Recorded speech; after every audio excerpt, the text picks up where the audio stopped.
Live fire training is by far the best way for a firefighter to be introduced to the enemy, to watch it grow and take on a life of its own. Even though you're in a controlled environment, things can and do go wrong. After all, we are playing with fire. A few years ago, in what was planned as a training burn, my partner Jim Cottrell and I filmed what easily could have become a disaster. Even though a protective hose line had been positioned, we knew that the main attack line was only flowing about 100 gallons per minute, about enough to handle a trash or small dumpster fire. It didn't take an Einstein to figure out that this baby would take off, and take off fast. We filmed the ignition team lighting the fire, and within moments, flames began rolling over the heavily timbered ceiling. It got real hot, real fast, and a few firefighters escaped through the main stairway. At this point, it had only been 15 seconds since the fire had been lit, but staying in place wasn't an option, so Jim and I bailed out a second floor window. That's me coming down the ladder.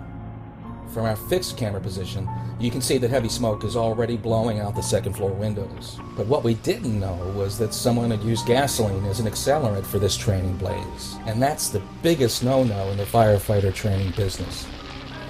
Jim and I had assumed that the inside team had escaped through the main stairwell. But shortly after we reached the ground, we saw a lone firefighter come out of the same window that we had just exited. We couldn't believe our eyes. The firefighter on the roof was veteran Anna Marsh, who had been working to prepare the fire room. Anna knew there were other firefighters still inside, and she fished for them by pulling in the hose line, only to find an unopened nozzle. As she stood there in the window, Anna experienced a thermal bath of temperatures reaching 800 degrees. But she stayed there, unwilling to abandon the other two firefighters. At that point, I knew that Marsh had little time to escape. Flashover was imminent.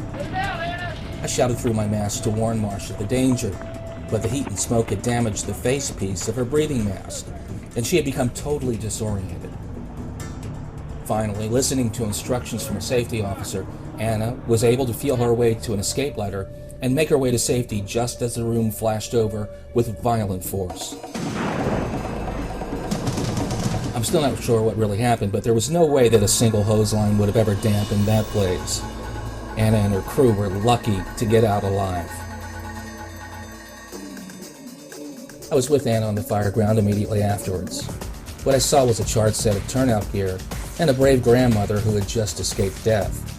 She'll always have my utmost respect because she exemplifies what every firefighter strives for: courage and bravery, and most of all love. Love of her chosen career and love of her fellow firefighters.